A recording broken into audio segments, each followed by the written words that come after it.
Bien, estamos en la segunda parte de esta entrevista, siempre abordando el tema de seguridad pública y analizando las acciones y las medidas que está ejecutando el gobierno para reducir los niveles de delincuencia y todas las aristas que tiene la parte de seguridad. Damos la bienvenida a Verónica Reina, ella es del Servicio Pasionista y también nos acompaña en el estudio Abraham Ábrego de Cristosal. ¿Cómo están, Verónica? Bienvenida, ¿qué tal? Gracias, muchas gracias por la invitación. ¿Qué tal? ¿Cómo está? Bienvenida. Muy bien, gracias. Buenos días. A ver, antes de entrar en detalles, me gustaría conocer desde su perspectiva, su trabajo, una valoración acerca de lo que estamos viendo de políticas de seguridad, de esa estrategia en materia de seguridad pública que ha implementado el gobierno, sobre todo aquella que va específica para reducir el control de la delincuencia en zonas que son asediadas por las pandillas, este plan de control territorial. ¿Cuál es su valoración sobre lo que estamos observando en estos 4 meses de gobierno? Bueno, yo creo que la política de seguridad que estaba planteada hacia grandes rasgos en el plan Cuscatlán, que es lo que conocemos del plan del actual gobierno, se está difiriendo bastante de lo que en la práctica se está viendo de la política de seguridad. Digo esto porque, por ejemplo, en el plan Cuscatlán se plantea que el tema de la seguridad no está limitada al tema de la persecución del delito, sino que tiene otros elementos, sobre todo la prevención. Sin embargo, seguimos viendo en el discurso, en los primeros meses de la gestión gubernamental, una tendencia siempre por la vía represiva. Y esto se ve en el tema de las establecimiento de medidas excepcionales en los centros penitenciarios, el tema de las redadas y detenciones masivas. El plan de control territorial tiene mucho de eso. La militarización cada vez más evidente en la seguridad pública. Y si bien hay algunos aspectos del diseño institucional, como un programa de reconstrucción del tejido social, todavía no hemos visto si realmente eso va a ser lo que predomine en la política de gobierno. Realmente es bien limitada la información que se tiene porque no se tiene en el papel documentos más allá del plan Cuscatlán sobre los planes de seguridad, las políticas de seguridad, ¿no? Es decir, que lo que estamos viendo es que en la práctica, como el gobierno va tomando decisiones, anunciando planes, y no necesariamente tan estructurados, porque, por ejemplo, un plan de seguridad y control territorial debería ser continuo y permanente, y no entendemos mucho eso de fases, ¿no? Las fases son cuando se va a una etapa y luego se sigue otra etapa que supone que la primera etapa se agota. Pero en el tema de prevención, de rehabilitación, de reinserción, de control del delito, son actividades continuas y no vemos la lógica de tener fases. Y como no está escrito, por lo menos no lo tenemos informado de ese tipo, se tienen muchas dudas sobre realmente si va a predominar hasta lo que hasta ahora se ve, que es un abordaje más represivo de la delincuencia. Verónica, tal como lo dibuja Abraham, efectivamente en el plan Cuscatlán se establecen 3 ejes en materia de seguridad. El primero, que habla de prevención, combate al crimen y reinserción a la vida productiva. Ahora bien, hay un préstamo por 91 millones que el gobierno ha presentado a la Asamblea Legislativa, donde dice que se va a destinar a acciones de prevención de la violencia. También es un periodo corto de tiempo para poder definir si todo en materia de seguridad es represión, pero ¿cómo lo ven ustedes? Pues nosotros coincidimos un poco con la visión que ya mencionaba Abraham.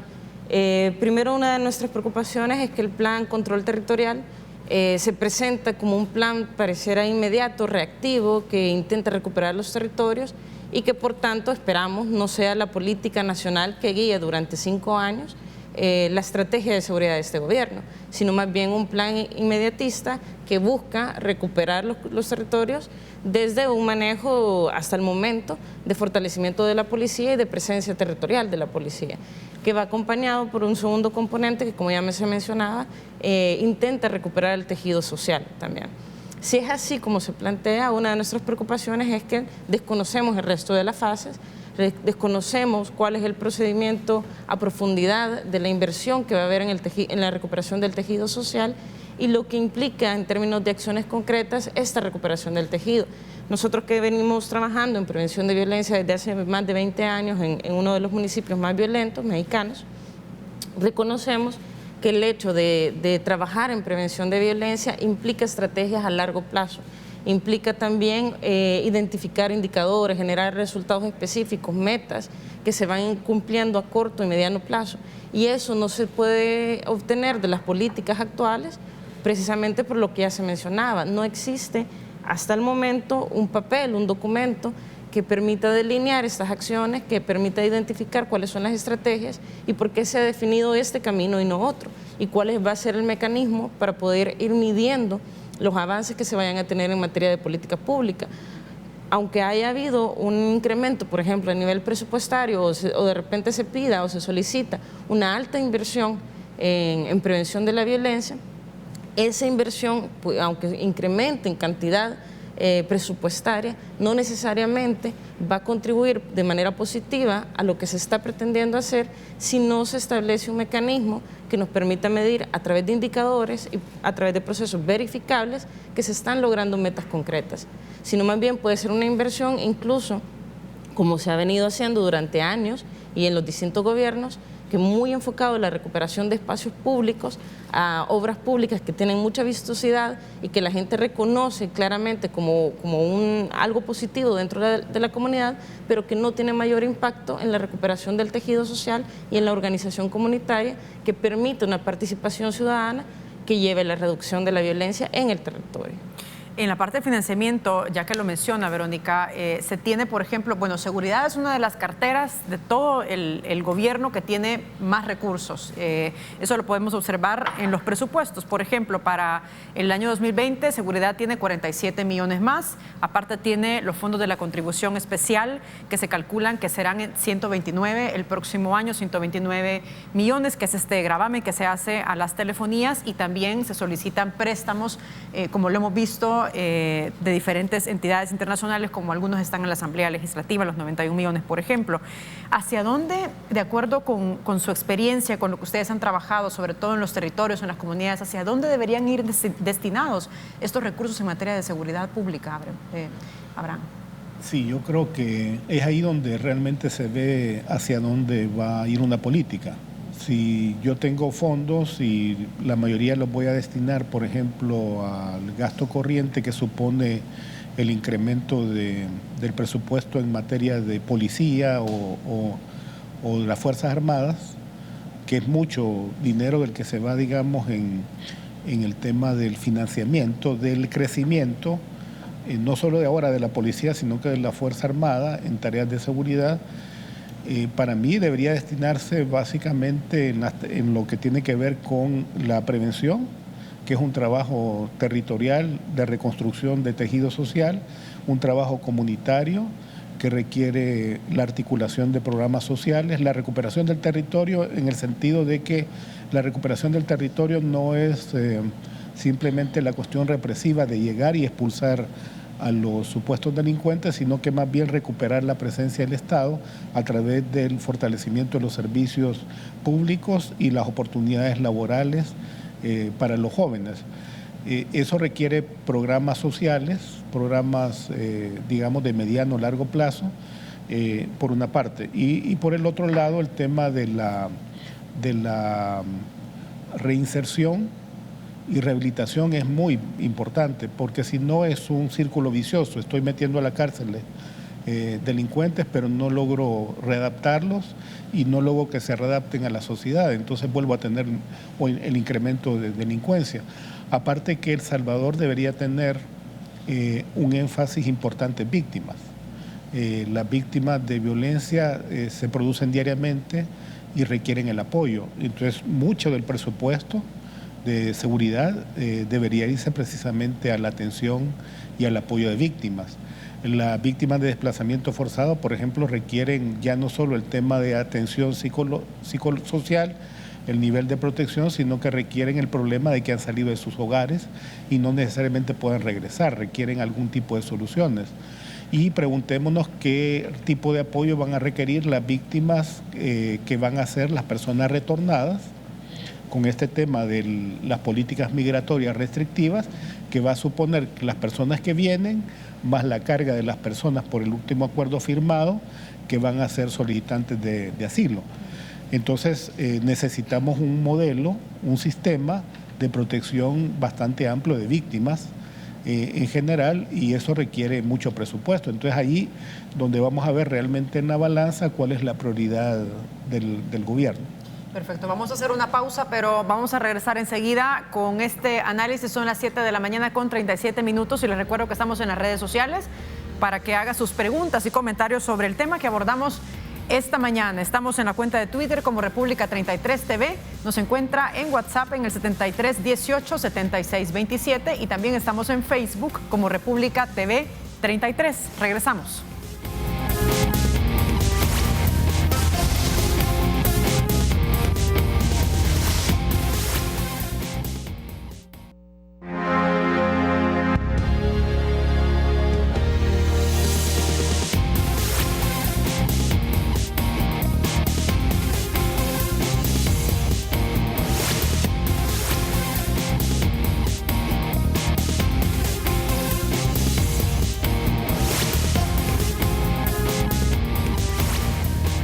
Regresamos, estamos conversando esta mañana con Verónica Reina del Servicio Pasionista y Abraham Ábrego de Cristosal sobre el tema de seguridad y específicamente otras aristas que a veces quedan de lado cuando se analizan el problema de la seguridad pública, que tiene que ver con desaparecidos, con desplazados a causa de la violencia. Y a propósito sobre este último tema, me gustaría que viéramos una nota que ha preparado la periodista Guadalupe Bonilla sobre un caso de desplazamiento forzado. Vamos a ver.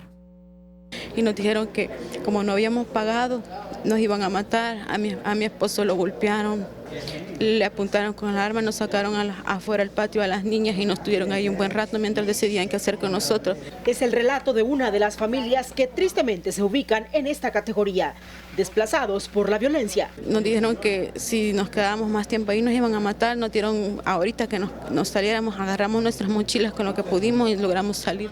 Cuenta que junto a su esposo y sus 2 hijas han pasado varios años huyendo y en este tiempo no han encontrado una alternativa que les permita vivir en paz. Pues nos llegaron a molestar, nos tomaban fotos porque decían que nosotros éramos recién llegados allí y que estábamos haciendo, que quizás nosotros llegábamos a hacer vigilancia o que trabajamos quejas para la policía y les dábamos información porque mi esposo había sido ex agente de la policía. Aplicaron a un programa internacional de protección a víctimas, pero su solicitud fue rechazada. Tenemos un problema del control territorial. Joana Ramírez es la coordinadora del área de atención a víctimas del Servicio Social Pasionista y confirma que este año hay un incremento de casos. Solamente en el primer semestre del año 2019 hemos atendido una cantidad de 227 víctimas, lo que implica un total de 57 casos hasta los primeros 6 meses de este año. Tenemos las zonas son diversas. Algunas de las familias que los buscan son enviadas de las mismas instituciones del Estado, que aceptan no tener la capacidad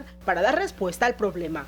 La capacidad que tienen las instituciones son bastante limitadas. No solamente se trata de acceder, por ejemplo, a kits de alimentación, a resguardos temporales, sino también trabajar desde la prevención, la atención, protección. También cuenta que al hablar de desplazamiento forzado, no solo las pandillas figuran como responsables. También hemos reportado algunos casos en los cuales han sido fuertemente señalados agentes de seguridad pública que ocasionan el desplazamiento forzado. Sobre este tema hay una resolución de la Sala de lo Constitucional que manda a reconocer el problema y en la Asamblea Legislativa hay 4 proyectos de ley, pero hasta ahora nada concreto. Siguen buscando los recursos para instalar un mecanismo de protección a las víctimas.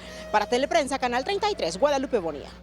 Bien, como ya lo decía la periodista Guadalupe Bonilla, está estancado este proyecto de ley en la Asamblea Legislativa. Desde el año pasado se han presentado varias propuestas, entre ellas Cristosal presentó una propuesta, el Ministerio de Justicia también, la Unidad Técnica del Sector Justicia ha presentado otra propuesta, pero el tema no ha avanzado por parte de los diputados para dar atención a víctimas de desplazamiento forzado. Hace unos días la oficina de desplazamiento forzado con seguridad y migración anunciaban la ampliación de 25 oficinas para atender a víctimas y el ministro de Seguridad decía que son el primer gobierno en reconocer el desplazamiento forzado. ¿Cuál es su lectura, Verónica? Ustedes que siguen de cerca este fenómeno.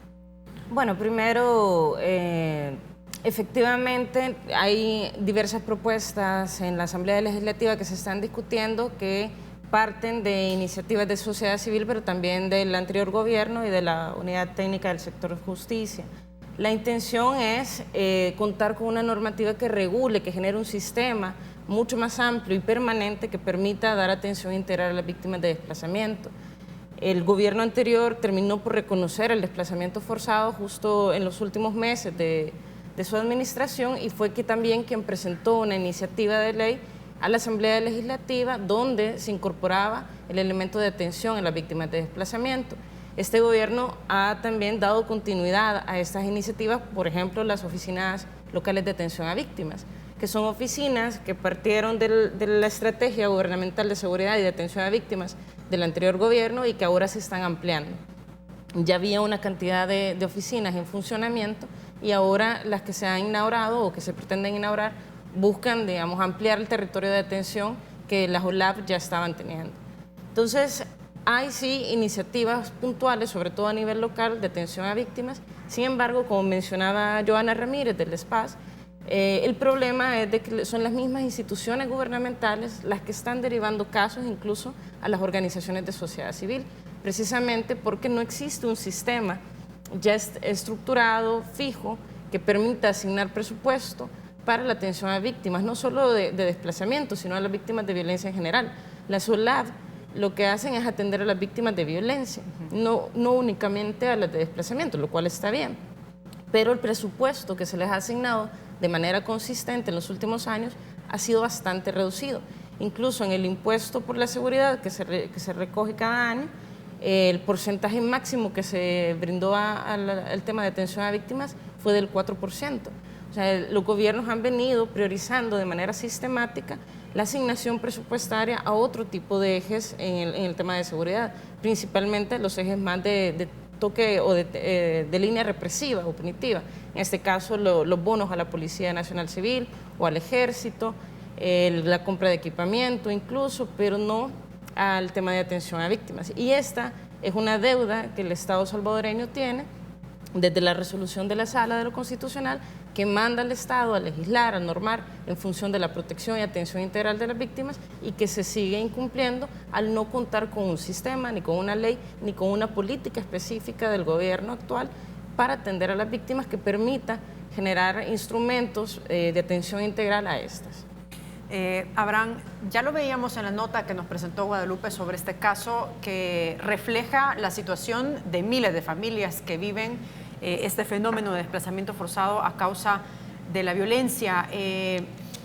Yo me recuerdo que la última vez que conversamos, ustedes decían que había un aumento, estaban registrando un incremento de casos con respecto al año pasado. ¿A qué se atribuye ese aumento que se está teniendo de casos de desplazamiento forzado de acuerdo a su lectura, su experiencia que tienen ustedes de llevar estos casos? Bueno, yo creo que el tema de los factores que originan el desplazamiento es porque persisten en muchas zonas la violencia, sobre todo en un gran porcentaje de pandillas, pero también ha habido un incremento de la violencia supuesta por la violencia estatal.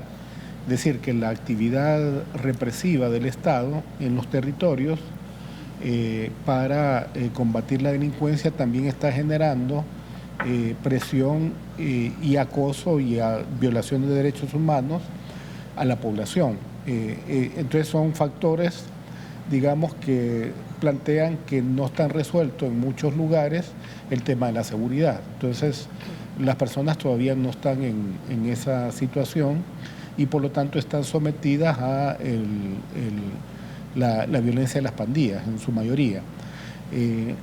Este incremento yo creo que es difícil porque no hay un registro oficial, sino que a partir de reconocimiento que se debe hacer un registro, pero lo que estamos viendo es tratando de dibujar la cantidad y aproximarnos. Entonces es como un iceberg, ¿verdad? Entonces uno ve una parte superficial pero no ve la dimensión. Y que como todo en materia de seguridad hay un subregistro en la parte de homicidios también, de hay un ¿no? subregistro. Sí. Ayer vi que la Dirección de Atención a Víctimas decía que había atendido 400 casos, una cantidad bastante considerable, lo que nos revela que la DAV no tenía esa cantidad de personas atendidas. Eso revela que hay un número considerable. Entonces, digamos que el aumento nosotros lo medimos a partir de los datos de nosotros, de los datos de las organizaciones, y estos son casos que llegan o referidos por instituciones públicas, pero es apenas una aproximación del fenómeno. Yo creo que al tener un registro único lo vemos, pero lo que nos está revelando los datos es que sigue el nivel de casos de desplazamiento. Una cifra, por ejemplo, del año pasado, la encuesta del UDOP, de la UCA, señalaba que de los encuestados más del 5% decía que alguna vez había sido desplazado. Eso nos da, si lo tomamos con el número de población, más de 250.000 personas. Entonces estamos entre una cifra que puede llegar a ese número a una cifra menor, pero el problema no es menor. Entonces creemos nosotros que se requiere un esfuerzo, digamos, de mediano, largo plazo para ir resolviendo los problemas en el territorio que están ocasionando el tema del desplazamiento.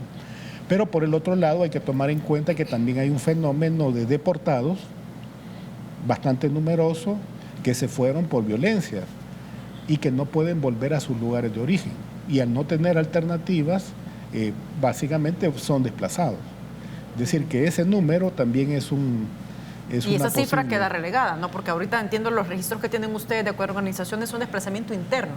Sí, esa cifra, la única forma de medirla es hay un centro de atención del migrante que es el que recibe a las personas deportadas, que tendrá los registros de las personas que regresan y que son por problemas de seguridad. Como todavía no hay un programa tan amplio, entiendo que no hay una atención tan especializada para esa población. Entonces mucha de la población o va a una red familiar buscando alternativas porque no puede regresar al lugar, o igual está buscando protección y no la recibe y está en esa situación de desplazamiento. Entonces yo creo que esa situación hay que medirla porque está originando este número que estamos viendo creciente. Nosotros seguimos recibiendo bastante demanda de población desplazada y, como decía Verónica, las instituciones no tenemos los recursos ni las posibilidades de atender a toda la población desplazada. Es el gobierno, el Estado, el que tiene que asegurar las condiciones para hacerlo. Por eso insistimos en la ley, en un presupuesto.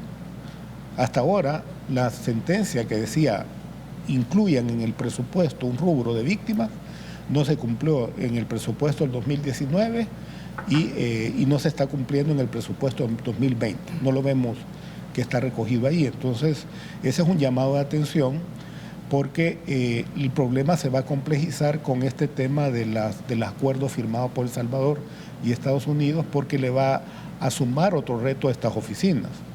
Si estas oficinas que se acaban de inaugurar se dedican a atender a las solicitantes de refugio, solo esa población, para atenderla y asegurarle atención mientras dura la solicitud de refugio, es una cantidad considerable y es una gran atención.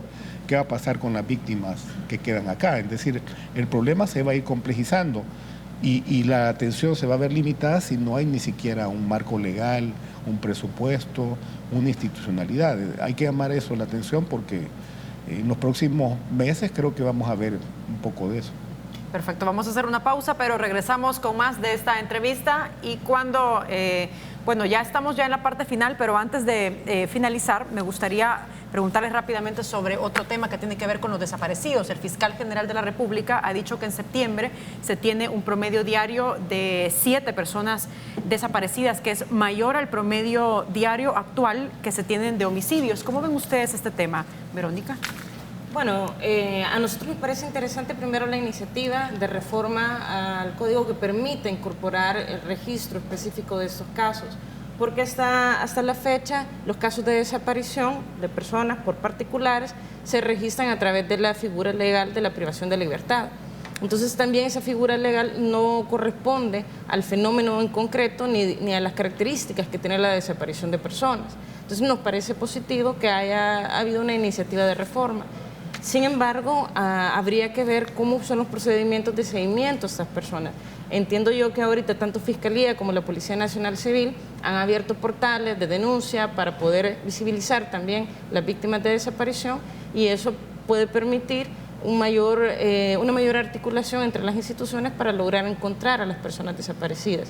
Sin embargo, los registros no solo pueden ser a partir del número de denuncias, sino también de las personas que son encontradas. Claro. Y en función de eso, identificar realmente el sistema que pueda responder mejor al fenómeno. Perfecto. Con esto finalizamos. Verónica, muchas gracias por habernos acompañado. Gracias a Abraham, ustedes. muchas gracias. Gracias a ustedes por... Con esto cerramos. Será hasta mañana. Fuerte abrazo. Buenos días.